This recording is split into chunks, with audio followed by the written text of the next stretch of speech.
welcome to a very special edition of Chops and Pops Payback 2015. I am Andy. And I am Andrew. And I'm Shane, and that was the beautiful vocal debut of Andy on the podcast. I did it.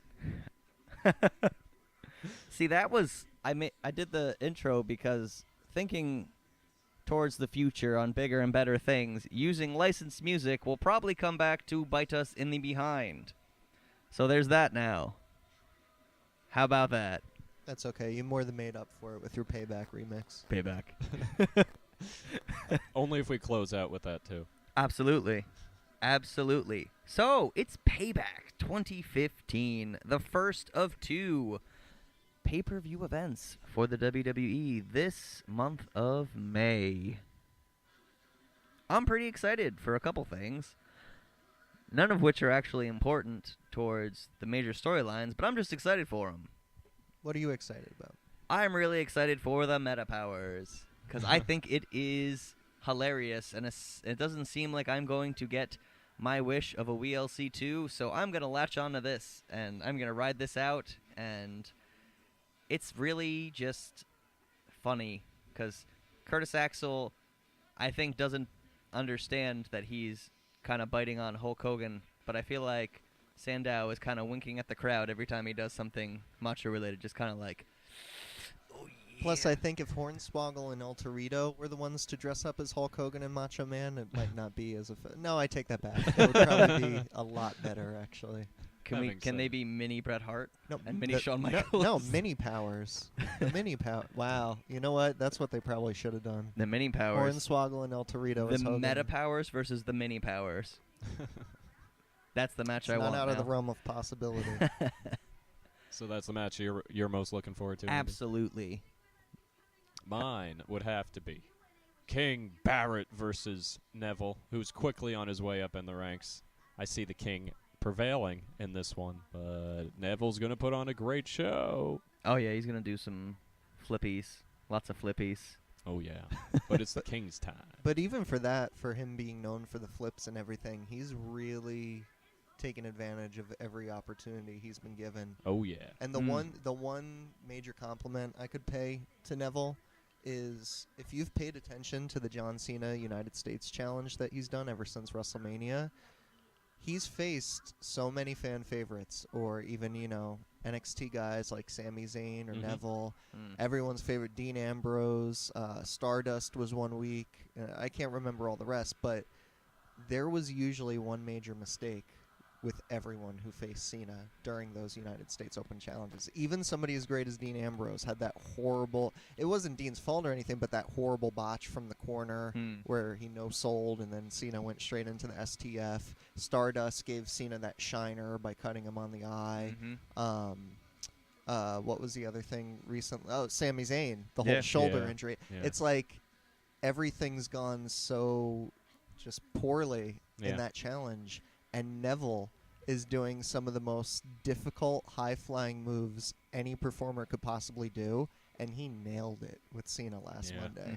Like, you could tell he's one of the guys, and I don't think there's a lot of guys on the roster that do, but you could tell he's one of those guys that doesn't get rattled. There could be 80,000 people screaming, and he's just in the zone, he's focused feeling on what he needs to do. And what's interesting is that he technically, it wasn't his fault that he lost that match. It was Rusev's fault for coming out and punching on John Cena.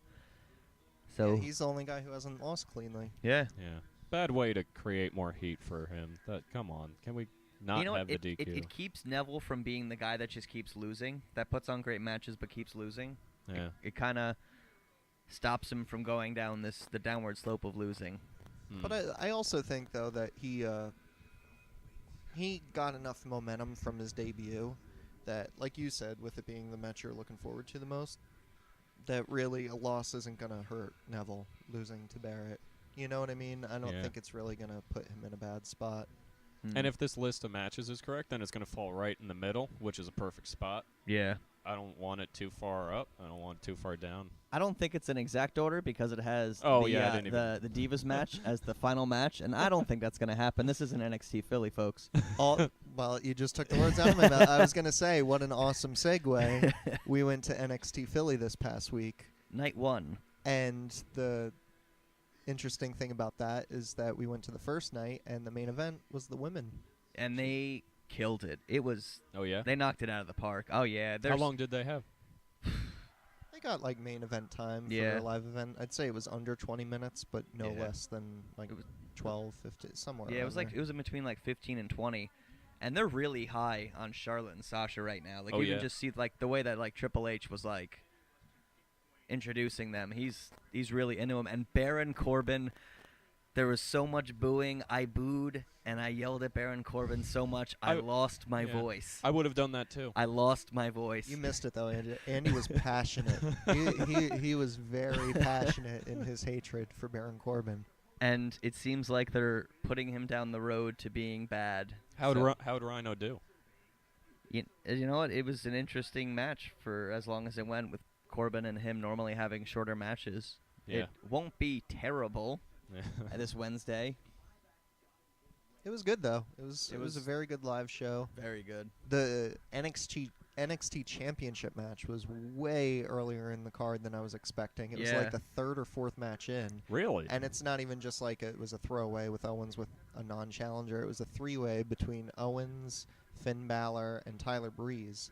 And the third match in, it was kind of, took you off guard. And intermission was shortly after that, so that's kind of the reason they did it. But that was probably one of the best. Does anybody else get the feeling when they're watching Tyler Breeze of another Dolph Ziggler type of role? Not that he's going to be just like him, but how he's got this look to him that WWE isn't going to give any credit to, even though he's going to get a push from the fans. I see what you're saying with it, and I see the similarities that you're talking about. The other thing that I think people don't give enough credit for with Tyler Breeze is he's a workhorse in the ring, and he really, really knows how to work well, and gets very physical. But the one thing I'm worried about with Breeze is that no matter how great some of those characters have worked out in NXT, Breeze is one of those guys that, as much as, shortness or being a smaller guy should ever affect your position on the card, Breeze is that type of guy where if Sheamus is the opposite guy in the ring or it's Orton or Cena, he's going to look pretty tiny. Yeah. And that's something that I feel, but we were just talking about a guy like Neville, and he's killing it more than some of the guys that most people were rooting for. So I see what you're saying though about the Ziggler connection. And what about Finn Balor? How'd he look? Wonderful. Good. Yeah. As always. always. It was a good match, the three-way. And we missed the second night. He came out as the Demon Balor, which I was a little upset about. But, it was a great show. It really was a great show. What was your highlight of the Divas match? Because it sounded like you guys loved that the most. I think it was the triple threat. That's what I enjoyed the most, but that's me being biased because those are literally my three favorite NXT guys, with the exception of Hideo Itami, who's out right now. Yeah. Owens is my favorite. Finn Balor is right up there, and Tyler Breeze is a guy I stick up for because I don't think he gets enough credit. So it was literally just my three favorite guys in the match, so obviously I'm biased. But, yeah, the women's match was good, too. I had, like, 3 highlights. Ty Dillinger getting a very warm reception for a new gimmick he's doing with like number 10. He's I guess he's like a perfect 10. I guess is what he's going for. It was pretty funny. He holds up a sign that has a 10 on it. It's like I'm scoring myself as a 10. You know what made me care about Ty Dillinger? I was actually, when he came out, I'm like, man, what am I going to care about this guy? And then he held up the sign, and I'm like, oh, that's pretty good. But you're leaving out the most interesting part. It was against Solomon Crow. It was against Solomon Crow with a Philly crowd. And they were behind Dillinger. It was the type of crowd that you obviously know for going to the Royal Rumble this year with them turning on Reigns and everything. I mean, people hate Reigns for other reasons, but I'm saying like Philadelphia is a strong-minded crowd. Yep. And we were just talking about Philly last week on the show. Yeah. But yeah, the fact that halfway through, people were cheering for Ty Dillinger stronger than they were cheering for Solomon Crow, who has a history in Philadelphia. Mm-hmm. So that you know, It's those ECW fans. yeah, kudos to Ty Dillinger. Mhm. Speaking of ECW, Tommy Dreamer made an appearance on the second night. What? Yeah, against Baron Corbin. But you know what? That probably was awesome. That probably was an awesome moment to see. Not what I I thought would have it- expected. Actually, the one thing we are leaving out that I thought was awesome, Joey Styles was in Yeah, attendance. Joey and Styles he was was sitting nice. ringside with Mick Foley. Yeah. And you know what? People were starting Joey Styles chants, but we got to our seats right as the first match was starting, so I didn't see Joey Styles come out. Like, he had his own introduction and everything. I love there was Joey a- Styles. Yeah, one of the greatest. And yeah, so there were chants for him, and I didn't even realize he was sitting to the side of the ring. But we should probably talk about Payback. It's it's the Mega Powers versus the Ascension on the kickoff show is about to begin. Let's hear it for the Ascension still having jobs. How? How do they still have jobs? We wondered the same about JTG. It's true. No, I'm more shocked that JTG wrote a book than the fact that he kept a job as long as he did. So we're gonna get to watching the first matchup, or the pre-show matchup, and we'll be back right after that to begin the actual pay-per-view. That is Payback 2015. Welcome back to Chops and Pop. All right, yeah. So yeah. So the Ascension, they Can I just say before we get started that we're not actually taping this from Bayside High no. from an episode of Saved by the Bell. That is literally just the unsanctioned music that we have access to create a segue. But if for any reason AC Slater is listening, I'm behind you, guy. All the way. I liked you better than Zach all the time. Zach Morris for the win, man. Listen, Kelly Kapowski. you know, he had the best superpower in history, by the way. Zach Morris. Freezing time? He could freeze time, but Yeah. Uh, then, Yes. like he was about to get punched in the face once. Was like, time out, and then just walked away. And then time in, and it was like, everyone's like looking around like, where'd he go? That's amazing. Speaking of Zach Morris, Dolph Ziggler is about Yep. to wrestle. Yeah, we're so the Ascension beat the Mega Powers, but I gotta say it was a really enjoyable to see them come down and Curtis Axel really, really just diving headfirst into Hulk Hogan for this. He's dedicated with that He is. Fu Manchu. It's good, and the Ascension won, which is bad, which is bad. Yeah, can I ask you guys if you think that they are just not giving any respect to Sandow anymore? Are they dropping the ball with Sandow? Sandow made being the Mrs. Copycat work, so I think if anybody can make this work, it's Sandow. I mean, he's not the first person to get a gimmick like that. Who was it? Heath Slater was doing that gimmick when he Yeah. was doing his open challenge of like Yeah. fighting Vader and all that. So I mean, they've done it to guys before, but I think the bigger point is that even if they can handle it, nobody ever really makes a career from it. No. So it's still filler, no matter whether you look at it positive or negatively. Yeah. Positively or negatively. Seemed like a throwaway match, except for the fact that seeing them go full blown Yeah. with the Hogan Yes. Savage attire is the interesting part. But we didn't even acknowledge R-Truth with Yeah, Stardust. R-Truth and Stardust, which I didn't even know was happening. I was not aware that was a pre-show match until it actually happened. And Impromptu. it was. With R-Truth taking the win over Stardust. I guess he did not bring his spiders He had to to the conquer ring. the spiders. Win one for everyone with arachnophobia. So we got Ziggler versus Sheamus in a rematch from Extreme Rules. The Kiss My Arse, which is terrible Yeah. way to Ugh. say ass. This should be a much better match. I'm at least hoping. But I think the takeaway is that the pre-show didn't do much for us. No. I mean, no. Yeah. No, I don't. The Ascension can stay dead. I'm okay with that. I didn't see any reason for them to win at all. No. Except for how embarrassing it would be to lose to a team that gimmicky. But One of the first things the Ascension did was lose to a bunch of, like, old men. Like, It's true. That's a very good point.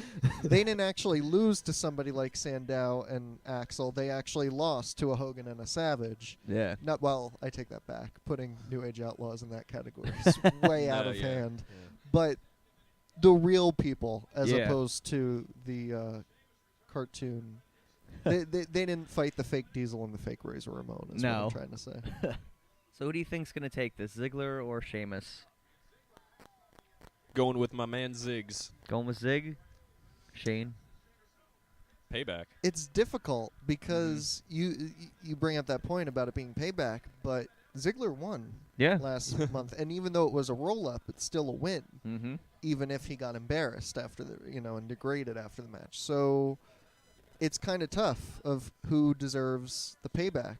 Does Sheamus deserve a win here because he lost last month, or does Ziggler to get his revenge for the booty kissing?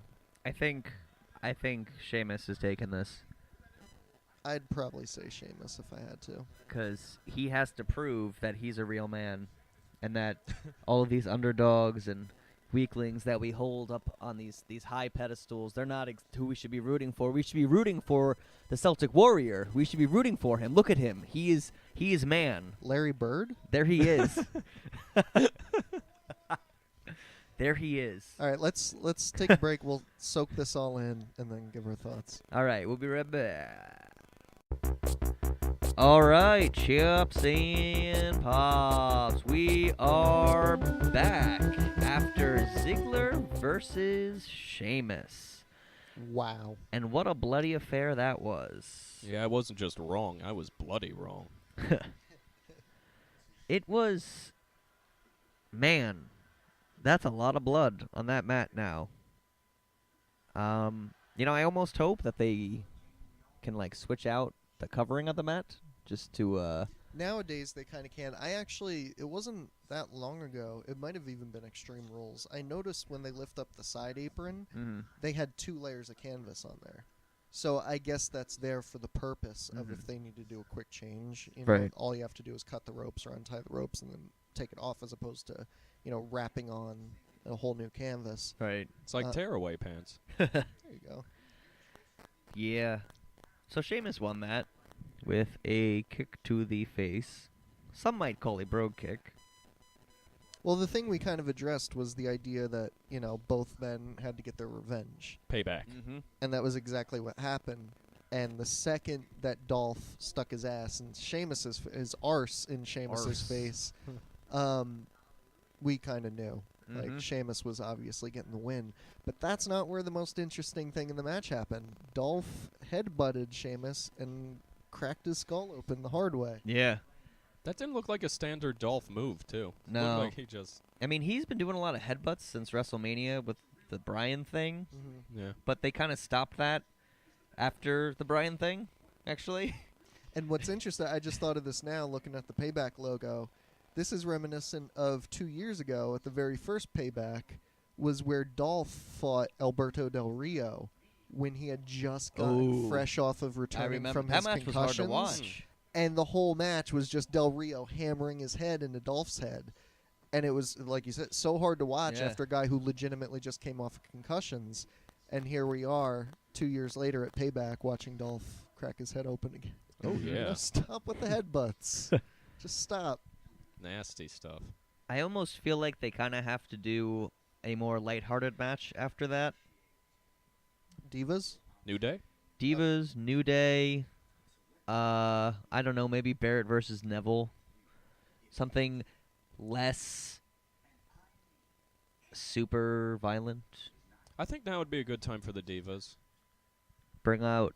Although, if we're going to kind of touch base on these matches and what they are, and you bringing up Divas not being so violent, Bray and Tamina Snuka had an awesome short little match on Raw this past week, and Tamina's kind of notoriously known for being a little rough with some of the women, but Bray was kind of giving it back to her, and that's why I wouldn't be so quick to kind of throw the Divas into that non-violent position, because, I mean, it's not going to get violent, but, I mean, Tamina and Bray in the ring tonight could get a little rough. I'm kind of expecting it to. I haven't seen her back because, for whatever reason, the hour-and-a-half version of Raw that airs on Hulu tends to cut out the Divas match. They didn't show that one this week? No. You're missing out. I would go back and watch it because it's worth it. It's not 5-star match, but I mean, it was enough to make me notice. I went to look for it on the actual WWE app. Sometimes they give you like a quick 3-minute clip of it, which for the Divas match is usually the entire match. Yeah. So, but it didn't. Nothing was even mentioned about that at all. Oh, it's New Day time. Oh, I all need right. to hear this crowd reaction. So it's the New Day versus the Uppercats, the Brass Ring Club. We'll be right back after the conclusion of this 2 out of 3 Falls match. So stay tuned to Jeff. They're getting their support. Yeah, they are. And we are back, Chops and Pops. We are back with the talkings about the Payback 2015. We've just witnessed the 2 out of 3 falls for the tag team championship. Fellas, your thoughts about the proceedings here and then and now? I would keep it going, but I'm terrible at accents, so I'm not even going to try. Yeah, I can't even pretend. That was amazing, and it's kind of following the trend of Kid and Cesaro stealing the show at every pay-per-view for this entire year. They have been pretty amazing. The biggest takeaway, and I'm just going to assume that anyone and everyone that listens to this who has watched the pay-per-view, everyone must have reacted the same way I did to Cesaro damn near killing Kofi Kingston in the corner. That uppercut. Oh. Holy crap. But it wasn't even just the uppercut. It was Cesaro following through with his entire body and then Kofi whacking his head, the back of his head, on that middle turnbuckle. Oh, yeah. Cesaro just looked like a freight train, and Kofi was just victimized. He caught was so many bad. of those uppercuts. That was like the first major one, and then there were a few more that Kofi was just at the end of the night, probably choking on his own throat. And Big E almost died too, Hmm. but that wasn't from an attack. That was from him almost falling on his head when Cesaro was trying to perform a move. Thing is I want to go back and rewatch it before I'm pointing any fingers. And the wrong thing to do when anybody even faces injury is point a finger. But to me, I mean, Cesaro has all the strength in the world. We've seen him do some phenomenal stuff strength-wise. I don't think he was about to drop Big E at all. I think No. Big E was starting to panic just for how long he had him up because balance was starting to fall off. And it looked like Big E's arms were shaking, and that kind of botched that whole move. But New Day survived. They did. And even though you missed Kofi being damn near killed by Cesaro, Andy, how do you feel about the booking of the ending of the match? Not being able to tell 2 black men apart in the city of Baltimore is your finish. You know, Wow. I feel that it's almost maybe just so it's like not in good taste and very unacceptable. Just very Just unacceptable. waiting Oh, yeah. to use that. I have, and I'm pissed. I'm pissed because he wasn't the legal man, and that's baloney and cheese. And I know that it helps with the story and the New Days are the bad guys. I get it. I'm still just angry. But they're not the Bellas, you know? You can't do something like that. They don't look the No. same. And his face I don't was know, the facing... Bellas don't look the same at No. all. Well, no, but I mean, not they anymore. I did know the, what you mean. Yeah. Yeah. I'm just saying, the ref was even face-to-face with Xavier as he's pinning him, so that's poor taste. An unacceptable perfect word. It is, and they're different shades too. It's not like,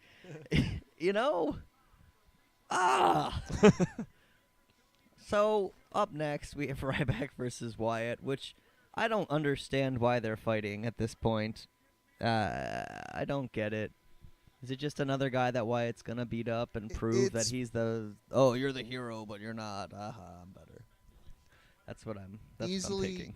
Easily my least favorite feud Bray Wyatt's been a part of since he became a solo wrestler, a singles wrestler. Right. Yeah. Every feud, and he's only been a singles wrestler for a year now. People forget that. He just started at Mania 30 with that Cena feud. Other than that, before that, it was the Wyatt family. Predictions? For this match? Yeah. I don't think care.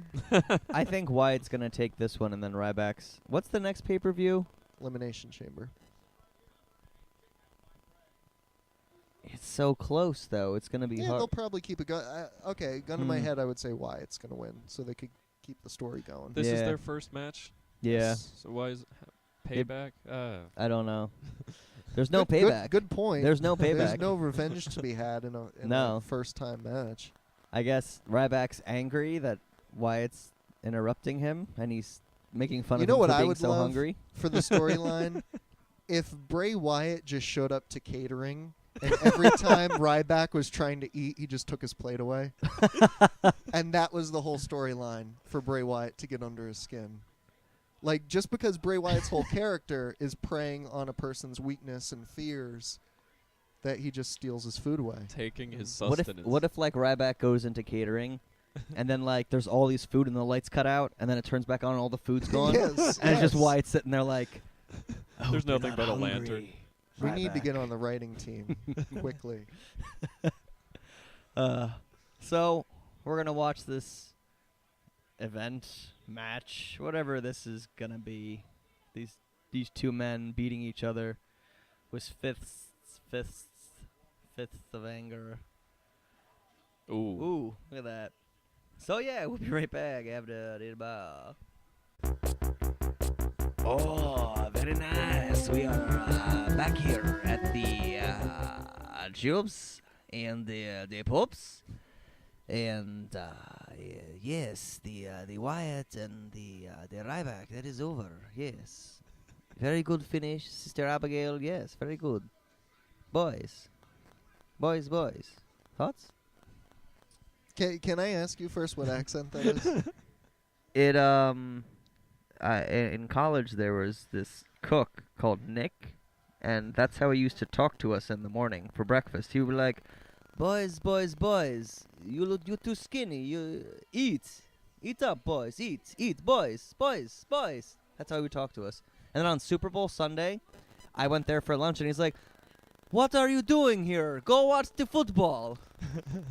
He's almost like Mr. Babushka from Hey Arnold, like, "Hey Arnold, how's it going? I was gonna $20?" use a cartoon character reference, but I was gonna say like, so he's like the chef from South Park, but the Eastern European version. Yeah, basically. Okay. So yeah, that match happened, and it was coffee break time for everybody It was. here. I like my coffee better. Yeah. And so that ended with his sister Abigail. And next up, that's it. No, really, like I did miss most of it getting my coffee, but There's no reason to care about their feud, though. I didn't understand the point. No. There's no point. the most impressive thing I saw was Bray hit a pretty stiff elbow to Ryback off the ropes, which is his thing. Yeah.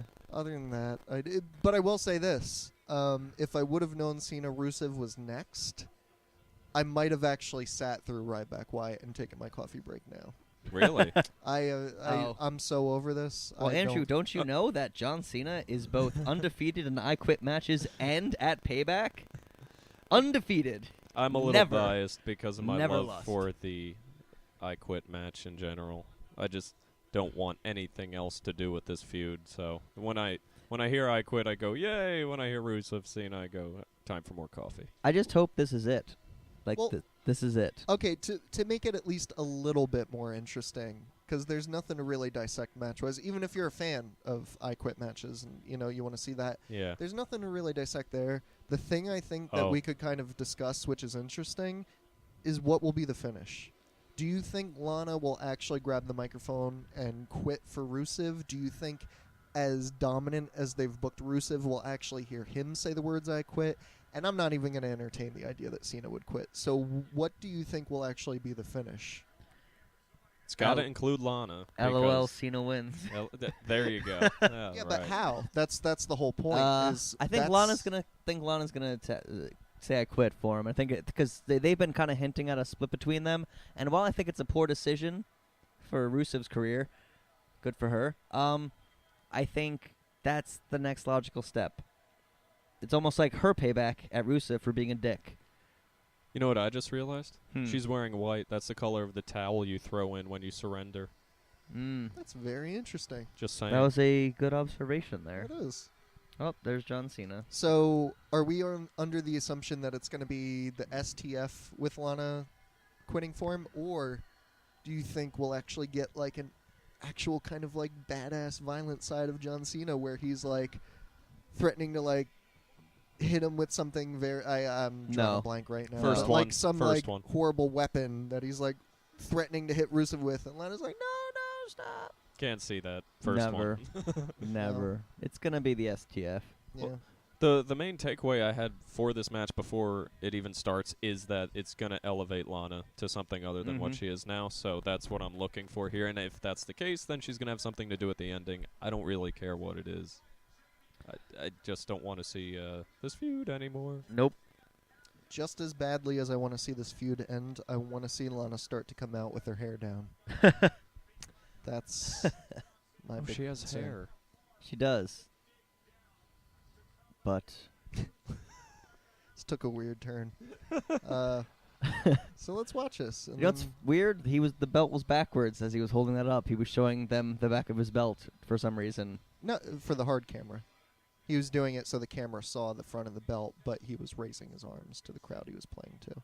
Yeah, but that's He's done that before. Or like walking away back to the entrance ramp, he'll hold it so it's like facing the crowd and like the camera can get the shot, but who he's actually facing, he's just I mean, like, I holding the belt understand the to. camera thing, but I think it looks I mean, the fans that are looking at him, they're like, "Well, why do we get the back of the belt?" That's Because I guess he thinks raising his arms are enough to be like, I'm the man.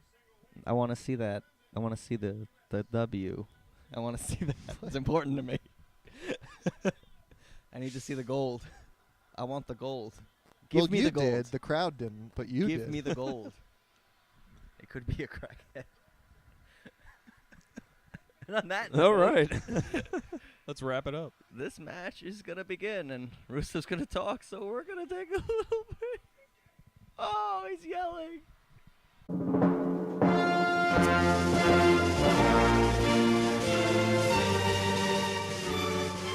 Ain't that just a kick in the tuckus, Mr. Rusev?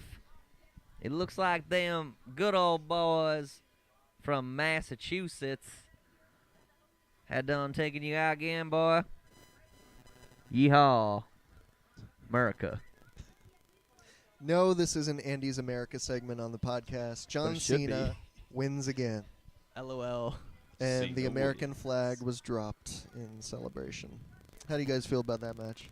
You know, I wish that I could drop an American flag like that every time I said something really poignant instead of, like, dropping the mic. It's just, yeah, and you suck. Boom! American flag. That would be very... I feel like that would be better.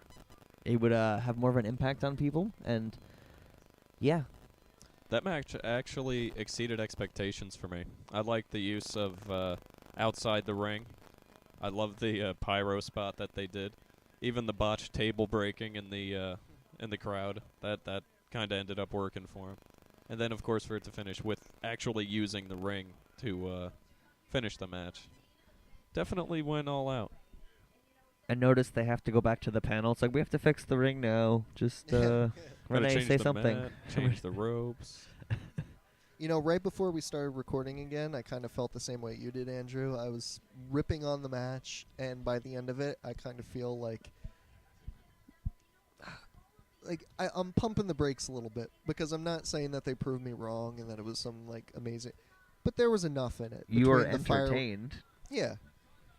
Like, there was Nope. enough between the fireworks spot, there was enough between the guardrail spot. Yeah. I loved the incorporation of untying the rope.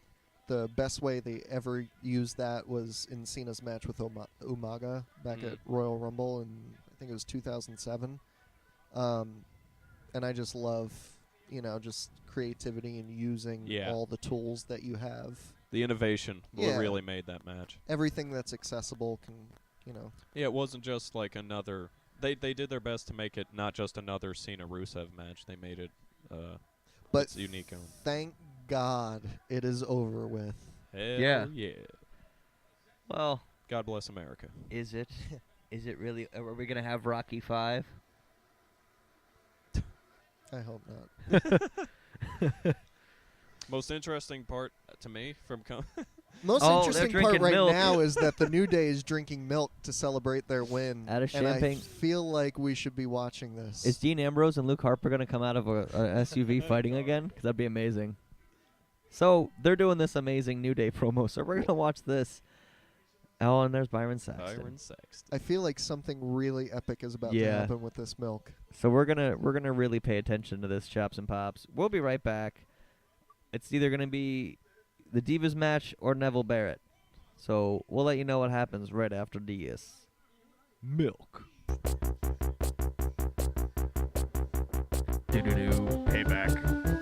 Payback. Payback. Hey, Payback. We're back on Payback. Divas match just happened. And the Bellas lost. They did lose. But the bright side to that is that it will probably continue the storyline enough for Naomi to get a title shot, especially Yes. pinning the Mhm. champion, which Yeah. I'm all for. Totally. I'm all in. Totally. It- Nice shoes. Damn, Yes. very nice shoes. I will always support the shoes. I like the glasses look. With the glasses she wore. See, the only problem with the glasses, though, is that was a little too Kanye. That's okay. And at least, yeah, but at least the light-up shoes are, a unique thing that nobody's really tried out in wrestling yet. Yeah. She comes out in those glasses, it's like, I've got the Yeezus glasses on. Another solid Divas Circa match. graduation era. What if the glasses said Naomi and they blinked it? Well, then I'd be all for it. I think I'd like that. Yeah. Match-wise, though, I thought it was pretty good. I Mhm. didn't fully catch the spot in the, well, it wasn't really a spot, but the point in the match where Brie fell on her head. Oh, Tamina kind of dropped her on her head, and then I guess like Brie was supposed to get out a certain way, and then I think it was a tag? sunset flip. She was doing a sunset flip over Tamina Mm-hmm. and didn't, I guess, either protect herself. I don't know. I'd have to rewatch it, but it looked like in the process of doing a sunset flip, she landed on her own head. Fell in a really bad spot. Yeah. Right above where the spine ends and where the neck begins. Which is literally the worst part Mhm. to injure on your spine. Yeah. And she was not Um, included in much of the rest of the match. So. Oh. But hopefully it wasn't as bad as we're presuming it to be. Beyond the fact that Naomi could get a title shot. Match-wise, I mean, it was pretty basic, but I don't even mean that in a bad way. I think I'm one of the few people that believe Nikki has improved a hell of a lot over the course of 2015, especially with her title win and her title reign. She's been doing awesome. That showed in this match. Bree's obviously got a lot on her mind right now Yeah. and a lot on her plate to deal with that I could understand being distracted in the ring for a minute Mm-hmm. to screw something. But that's how you get injured, is when you're not, focused. Tamina, every move she always hits always looks like she's taking somebody out. And I'm kind of eating my words originally on the Naomi heel turn because I thought she was such a likable person that it wouldn't work, but not at all the truth. Naomi's been awesome as a heel. Yeah, it's working. Mm. Anything else to add about the match? The headband that Brie Bella was wearing, I also own, and I wear it often. Well, that Cute. pretty much sums that up. It's the plaid kind of punk rock look, and I think it's dope as hell. King Barrett. Nothing So- more punk rock than wearing a Divas headband Exactly. as a man. Hey, equal rights and all that. Yep. So, Speaking of equal rights, the smallest man in the company is about to face the king. Yep. So this is going to be good, I'm assuming. King Barrett versus Neville. Did they always have a scepter, or did he bring that in? They literally just started that like a week ago, I think. It's a bit much. I'm trying to be on board. I love Barrett. I love that they would give him any sort of gimmick that would elevate his character, or at least presumably would elevate his character, but It's not Halloween.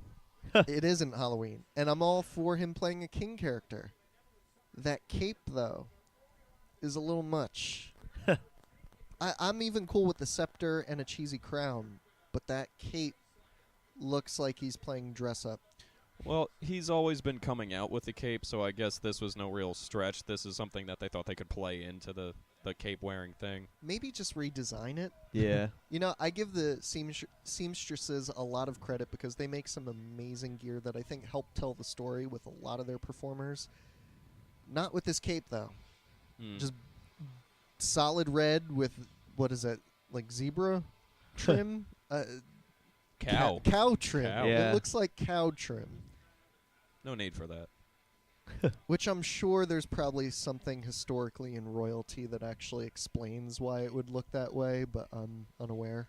So for now, it looks like a bad Halloween costume. The man gravity forgot. He fell from space. Is that what happened? He's an alien? That's what it looks like. This purple rocket comes down and they shoot, and there he is. Like Superman. I came from space. I'm Adrian Neville.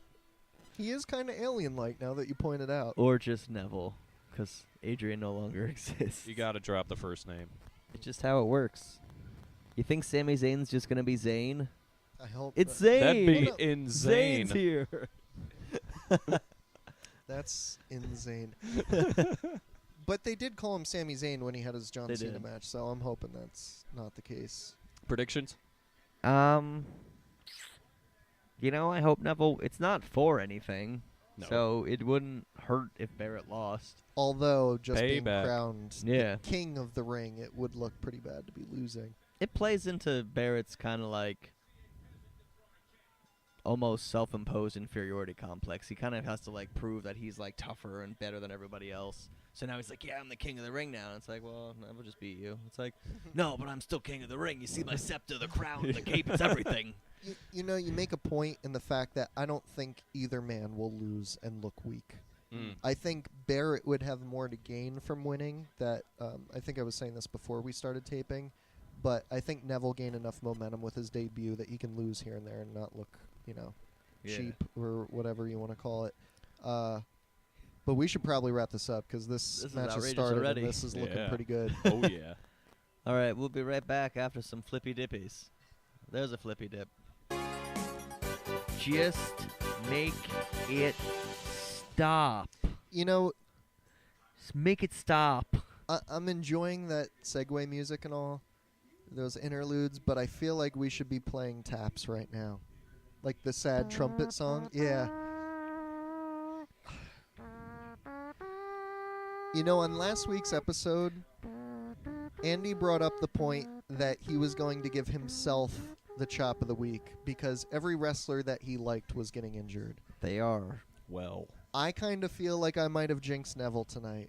I don't think I went too in-depth on the air, but all I've been talking about was how perfect Neville was in the ring and for not getting rattled in high-pressure situations with his match with Cena or any of his matches since his main roster debut. Not only did he get caught up trying to hop over the top rope, but we believe he just seriously got injured with his kneecap, and he's going to be on the sidelines for a while. Yeah. Yeah. In his flip over the top rope to the outside of the ring, he lands in a way where he blows out his knee. Comes back into the ring. DQ, count out. Yeah, even that we were kind of calling into question that possibly the finish was called on the fly, that wasn't the original ending. Yeah. Once they knew Neville's knee was that bad, that they just had Barrett miss the 10 count. And then had him beat him up, and then still hit the red arrow at the end, which I think is still pretty impressive considering Yeah. how little Very. pressure he's putting on that knee. Yeah, very impressive. And then landing on it where his Mhm. knee basically Oh. takes the fall. And from you Oh, know yeah. that knee's killing him because his knee hits, the first one that hits, pops right up. That's, Yep. And even when you kind of watched it in the slow motion replay, his knee was the first part of his body to hit, which Oh, yeah. means the body weight was Mhm. with that impact. And Man, his face, his reaction, he was so angry, so Mhm. visibly angry that happened. He felt it. The rest of the universe felt it. He was on his way up. And you know what? There's been a lot of speculation with Sami Zayn's injury, whether people thinking it was a work or not or whatever. We are confident enough here tonight with what we saw that I think if there was any skepticism and we thought, maybe he's selling something, whatever, we'd talk about it as, we'll watch tomorrow night and talk about it next week. we are certain that he just injured his Mhm. knee, and that would mean at Man, minimum, I would think two months Yeah. out. Yeah. But it could be worse than that. it's I terrible. hope not. This match to me had so much potential Mhm. too. This one Did. I thought could have stolen the show, in so much as the singles matches that were on the card. But man, that's just terrible. It was still a good match. It was leading up to that. Yeah. Man. What a shame. And now we're all bummed out going into the, the Fatal 4-Way. But we're gonna see Dean Ambrose, so it's all okay. We are. And we're going to see Dean Ambrose In his have a big dinner of 1, 2, 3. Mmm. Oh. You saying he's gonna eat that pin? It's going to be a 3-course dinner. Yeah. Predictions? That's my prediction. Yeah. 3-course dinner for Ambrose. Well, I hope Dean Ambrose wasn't inserted to this match just to take the pinfall. Regardless of that, and as much as we've been on the ride of Ambrose having a singles career, this is the first time he has ever been in a WWE World Title match, Mm-hmm. which, we've gotten pretty accustomed to him and knowing what he's all about and his transformation into the Dean Ambrose character. But this is kind of one of those times you reflect on when you were a Jon Moxley fan and Mhm. realize, like, here he is now. You know what? When he was put in this match, what it made me remember was he faced The Undertaker Yes. on yes. SmackDown. Hey, Mhm. I'm one of the first people to point that out. It got so easily forgotten because of it being on SmackDown Yeah. and because Undertaker only comes around once a year. But that should make it that much more highlighted Mhm. that Taker only had a match with one other guy before Yeah. going back home. Oh And yeah. you know with the type of power and pull he has that he handpicked him. He said he wants Dean Ambrose, and Mhm. now we're watching him in his first main event. Yeah. And He's gonna eat some pin. He is. He's going to eat it. so, okay, moving on from Ambrose eating the pin. Where does everyone stand on the winner of this match? The future is now. I don't think Roman's taking it. And I mean, I I don't here's- think they're going to give it to Randy either. It wouldn't make Well, sense. here's at what this I want point. you to elaborate on, though, that you didn't talk about on the air. Mm-hmm. Is if we were to get a curveball, you were kind of blaming it on the fact that they had such low ratings. yeah. Even we talked about They're last not week with terrible. yeah, but But for them, they're upset. right, and you know what though, they do get affected by that Mhm. sometimes and make some last minute decisions that come out of nowhere. Hmm. So if you think the ratings being low was enough to blame on Rollins, you brought up the point that the next option would really be to give it to Orton if they took Right. it off Rollins. You just said yourself Ambrose is going to eat the pin. You just Yep. said yourself that Reigns doesn't look likely to get it on a night like tonight. So No. kind of elaborate on your feelings of Orton. I winning the think title. what's going to happen is it's going to be kind of set up that Kane's going to try to stop Roman from pinning Rollins, and that's going to set up the Roman-Kane feud after he gets fired from COO, and then while Kane is distracted with Reigns and Ambrose is just out on the side getting like beat up, like just off to the side, like beaten, Orton's going to come in and hit him with the RKO and steal the win. Just sneak in like the Viper he is. And I think it's very well could happen because Orton's kind of hot right now. People like Orton again, so Yeah, that stayed the same. Yeah, I mean, that's fair to say. The reason I disagree with that is because I do actually think they've been building up to a Seth Rollins versus Kane title match. Yeah. And it makes a lot of sense for that to happen at Money in the Bank because Kane was the one who helped Rollins get his Money in the Bank briefcase 1 year ago. mm-hmm. So it's actually some very in-depth storyline writing that they would keep that going and have it make sense a year later. And Money in the Bank is right around the corner, right after Elimination Chamber. Mm. So obviously, not only would that keep Kane in the picture to fight Rollins and not Orton, but Rollins would keep the title. Plus, I think there's enough ingredients in this match with it being a four-way that Rollins is always the guy that takes advantage of something that he's not really at credit for. So he obviously, I think, will pin somebody who took a move from somebody else. You know what?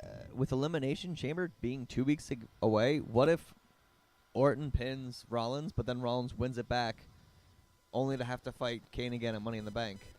Just have it switch so fast, almost pull like a WCW, where like they just keep it switching so quick to kind of keep it like, whoa, what's going to happen next? Okay, first of all, before I touch on that, Ambrose now has a leather jacket with his logo on it. Oh, look at that. And I might have to buy that. That looks great. Jacket. But, yeah, what we're saying. Oh, the only reason why I disagree with that is, one, you brought up the 3 dreaded letters of WCW, which is known for some terrible booking. Right. But that kind of brings up why I wouldn't do it, is because I think that's bad booking, that even if Rollins is a worm and a snake and, you know, takes advantage of opportunities, I feel like for the type of legacy that Rollins will have in the WWE, this is his first world title win, and I don't think that there would be any purpose to him having a 2-month title reign after like the glorious moment he had at WrestleMania, just to win it back. And it would mean nothing. The long holding on to the money. Well, it could prove that he actually doesn't need help. Like if it gets like, because in the scramble, like in a 4-way match, he gets beaten, but one-on-one with Orton, he can beat him and prove that he can beat Orton and that he is that strong and that tough.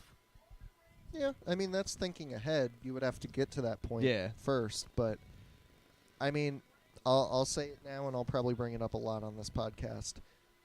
After I saw the streak get broken, I am not sure about anything booking-wise. Ever. I could feel like I have a good assumption, and I feel Seth Rollins is going to have the title for months from now and lose it at SummerSlam at the earliest. But anything can happen. They've proven that. Can I say that Roman Reigns has this smoldering look, like, down? He'll just, like... Oh, you're saying when he's on the top just, turn like, or middle brood turnbuckle? off into, like, the middle distance, and it's like, look at that guy. Yeah. All introspective and stuff. The Rock What's could he do thinking that too. about? Now, here's the most important question, because Seth Rollins is about to make his entrance and the match is going to start. Mm-hmm.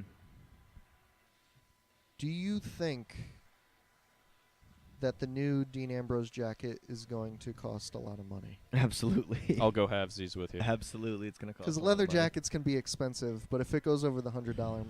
Oh, it's definitely over. It depends if it's real leather, if it's the fake leather. The fake leather you might be able to get for like $100, but like if it's real leather, you're looking probably at close to like $200. Ugh. I've seen way past that for leather jackets. Me too. It just, like you said, it kind of depends. I'm sure it's already up on WWEshop.com. We'll have to check that. Nice plug. Yeah. All right. So the main event is about to start, and we will be back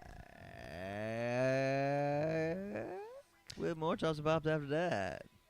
We won't only be back with more Chops and Pops. We'll be back with Chops and Pops, because last time we did it for every single match, our pros and cons of every match, and I just realized we haven't done that this entire time. Yeah. Oh, well, we've been talking about like the good and the bad, but not specifically. We'll do that at the end. Yeah, we'll wrap it end up. of the show. Yeah, Chops we'll and wrap it Pops. up.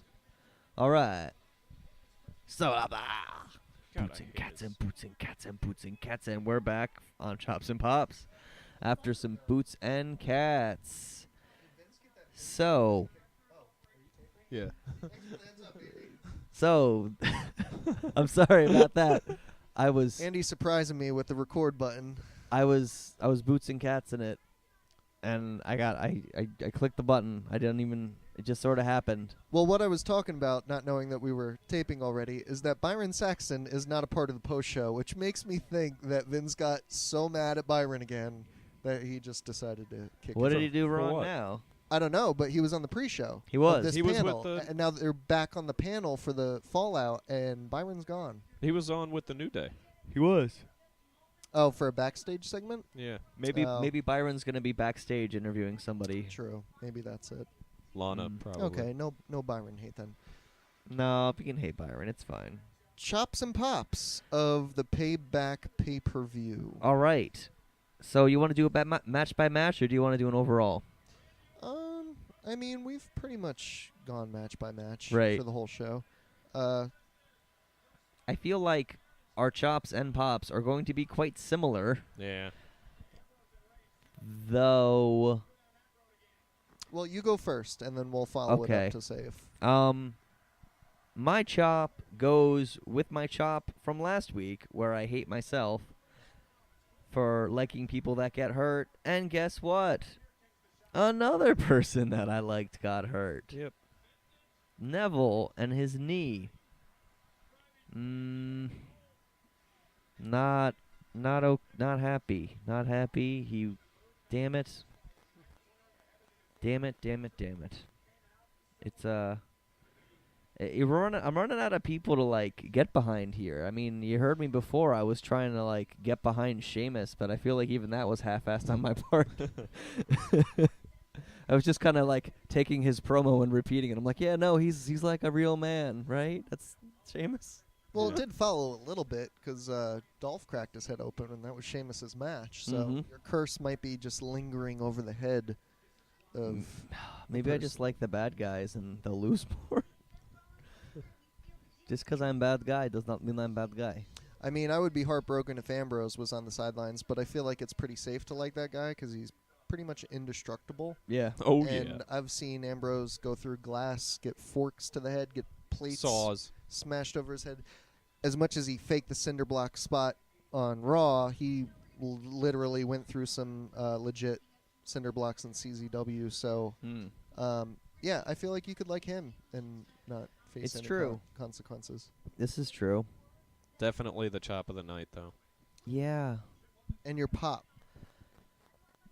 I'm not going to say the Shield getting together. I think my pop was actually when Seth was going for the pound, and then it was Dean Ambrose's ha ha ha face. That was my pop. Dean Ambrose's reaction. You know what? Scratch that. My favorite moment was the fact that both Dean Ambrose and Roman Reigns decided to fight it out like men in the ring instead of pulling cheap shots on each other. It's wonderful. There's Byron. He's still alive. Vince didn't kill him. Talking to Cena. Andrew, your chops and pops. I'm going to say I have to side with Andy on the Neville injury being the chop of the night. It's going to be a chop for a while now. We're going to miss you, Neville. Definitely. Pop of the night, pedigree. Ooh, that was a good one. It was. Pedigree by Rollins to end the match. And if for some odd reason I haven't said that on the podcast, I've been a big proponent of Seth actually doing the pedigree since they outlawed the curb stomp. I thought it would be very fitting for him to use the pedigree. And even though it was ugly as shit tonight, Very. I think it's a good finisher for him. It just makes sense. It does. God, he had such a smug look on his face too. But still, what doesn't make sense is that you're still face planting someone's head into the mat. So why isn't it? But pop of the night for me. Pedigree. Woo. Shade. We might be in agreement for the chop of the night because the only other thing I could probably throw in there is Brie Bella hurting herself. But one, we don't know how badly it was, and two, I didn't fully catch it. But again, I think the Neville thing is just more tragic. If he's going to be missing ring time and that it came from out of nowhere. I mean, any injury is tragic and bad for anybody to experience, but I think we can all agree the chop of the night is Neville hurting his knee. Pop of the night, it's kind of funny because we all avoided taking the Shield reuniting for a minute to do the triple power bomb. But I was even going to avoid it. So I will say my pop was seeing them do that because I think everybody in the arena and at home probably popped for that. Yeah. But if we are going to all avoid it and pick one other thing, my pop of the night was Cesaro taking off Kofi Kingston's head. That was brutal.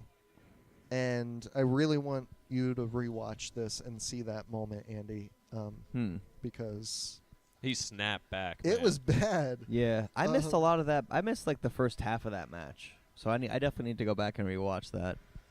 But yeah, it just that was brutal looking. So I think we all had our own singles pop of the night, but all of us, and I'm sure most of the listeners can agree, even though we probably, I don't want to speak for you guys, but I think we can all agree that reuniting the Shield right now would be a bad idea. I agree. At least on a permanent basis. But to put them together for a couple seconds and have them do the triple power bomb was a nice treat. Maybe have Roman and Dean kind of not necessarily be the Shield, but just kind of like team up against the Authority would be nice, just to like fight back. Yeah, we I mean, keep getting screwed, Roman. I know, Dean. We do.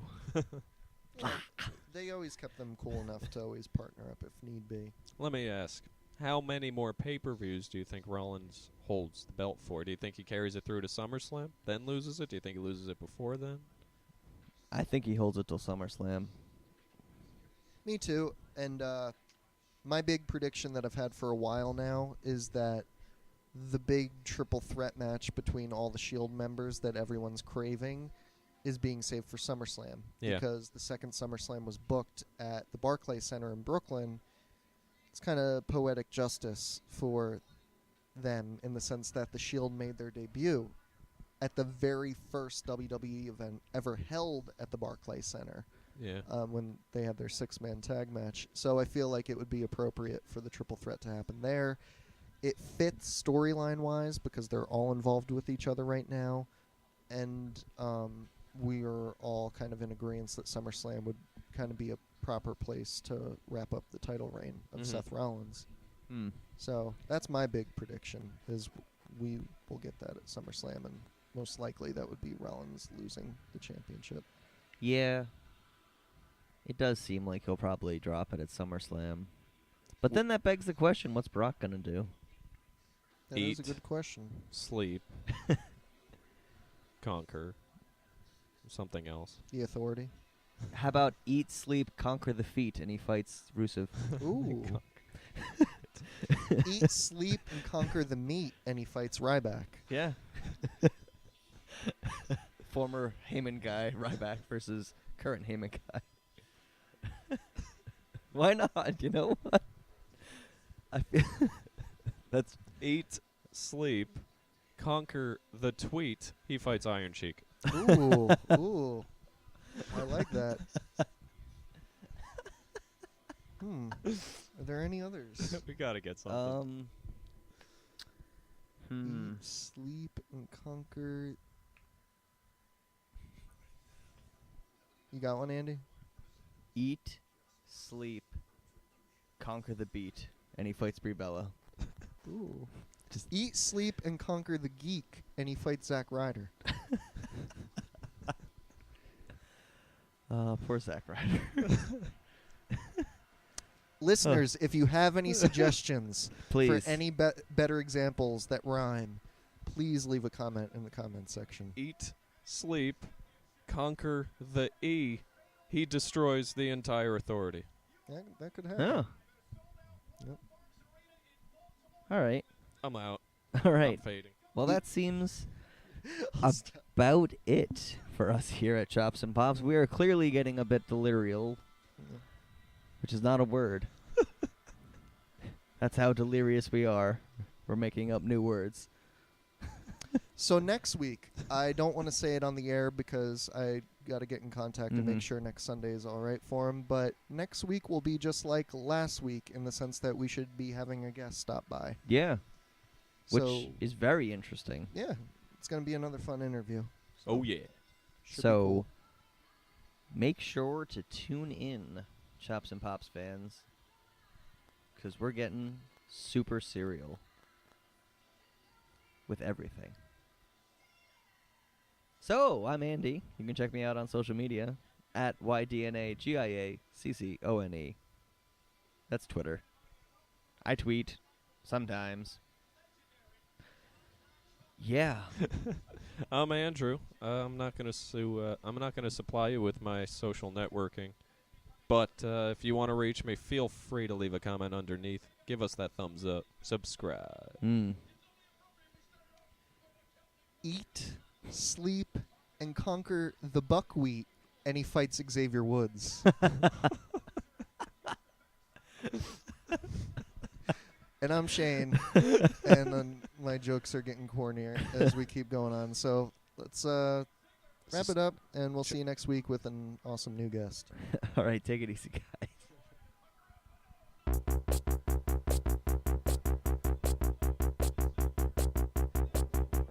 Payback.